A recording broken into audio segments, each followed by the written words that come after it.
perbedaan di jurnal kertas kerja. Seperti tadi, bedanya downstream sama upstream biar gampang saya kasih blok warna kuning. Untuk eliminasi intercompany sales, ternyata nggak ada bedanya. Sales to COGS boleh, atau sales to cost of sales boleh. Cari harga jual.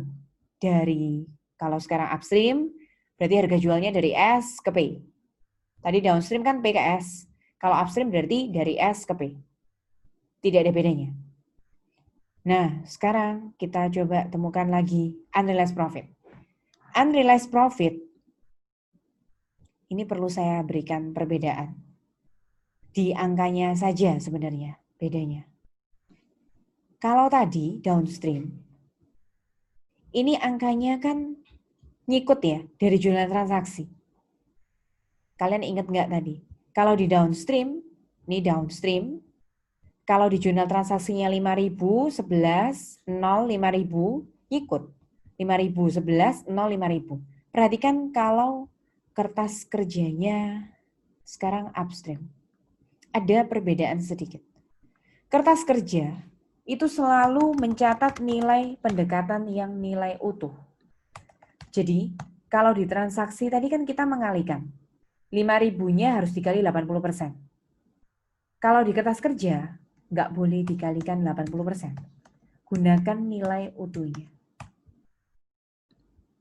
5.000? Ya, itu gunanya makanya tadi saya bilang jangan lupa ya, kasih penjelasan. 5.000 kali 80%. Toh, nanti angka utuh itu harus kalian tuliskan di kertas kerja. Sekali lagi kertas kerja harus utuh, sehingga kalau di transaksi, Shirley, unrealized profit-nya tahun 2012 kan 9.000. Kalau di kertas kerja itu harus nilai utuh. Berarti nilai utuhnya berapa? Nah, tadi 11.000. 11.000? Ya, 11.250. Sama, lakukan hal ini untuk mengakui realized profit juga. Jadi realized profit-nya tidak boleh dari angka yang sudah hasil perkalian. Realized profit-nya harus dari angka yang utuh juga. Tahun pertama itu nggak bisa kita buat sebagai patokan karena tahun pertamanya 0, teman-teman. 0 itu dikali berapapun ya nggak bisa dibuat jadi bahan acuannya ya, karena 0 semua. Nah, gunakan angka yang utuh. Shirley, berarti jangan 4.000. Berapa angka utuhnya realized profit tahun 2012? 5.000. 5.000, bagus. Perhatikan baik-baik lagi, caranya agak berbeda sekarang. Kalau teman-teman menemukan kata-kata akun investment in S, kalau di downstream, investment itu berdiri sendirian, investment. Kalau di upstream, investment in S itu harus ditemani sama NCI. Kok bisa begitu? Penjelasannya begini. 5.000 yang boleh menambah investasi kita itu sesuai kepemilikan kita. Kepemilikan kita di sini tadi 80%. Jadi dari 5.000 kali 80% itu 4.000. Terus sisanya kita harus berbagi dengan NCI, minoritas. Jadi 5.000 kali 20% itu letakkan di sini. Itu adalah perbedaan pertama di jurnal kertas kerja. Harus nilai utuh. Satu hal lagi, investment in S-nya harus ditambahkan jurnal NCI. Jadi mungkin saya tambahkan di sini ya. Nilainya utuh.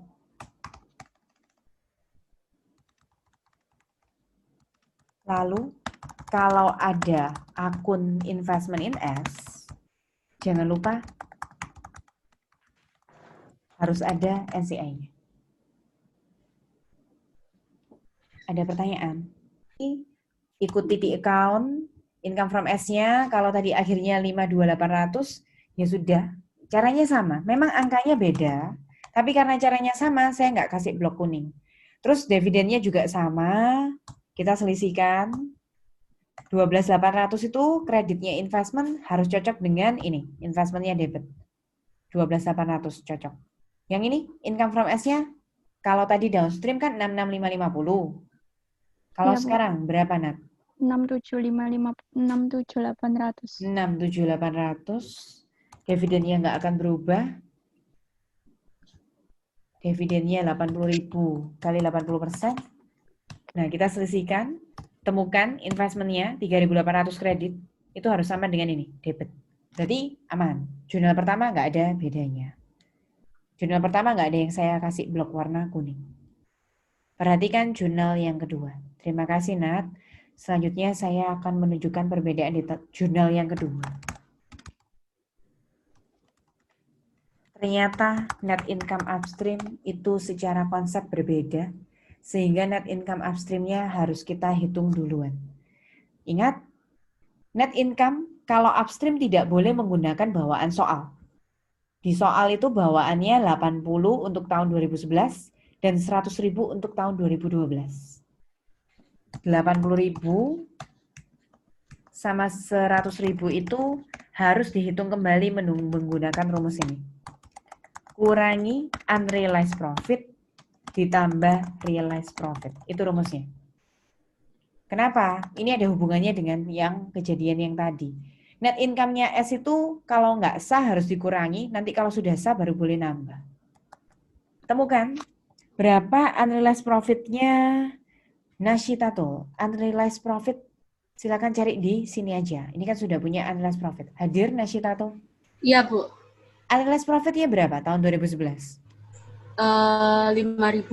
Betul, ingat-ingat ya. Masukkan di sini, Ya. minus. Rumusnya ingat minus. Kenapa minus? Karena belum sah, unreal. Lalu cari yang sudah realize. Tahun 2011, realize berapa? Realize 0. Berarti masih ditambah 0. Cari yang tahun 2012 sekarang. Berapa unrealized tahun 2012? Unrealized-nya 11.250. Ingat rumusnya kalau unrealized minus. Jadi minus 11.250 ditambah realize. Cari realize profit 2012. Ditambah Tipsnya pakai angka utuh. 5.000. Betul, 5.000. Nah, teman-teman hitung dulu net income-nya. Jadi kalau bawaan soal 80 jangan dipakai, jadi 75 untuk tahun 2011. Yang tahun 2012 jangan 100.000. Jadi 93.750. Efeknya apa? Itu menggantikan rumus NCI share ini. Jadi bukan 80 jadi 75. Ini juga demikian. Bukan 100 tapi 93.750. Jelas angkanya nanti akan berbeda. Nah, angkanya itu nanti akan mengubah NCI share ini ya. Dividennya kan nggak akan berubah, sehingga nanti NCI-nya otomatis berubah.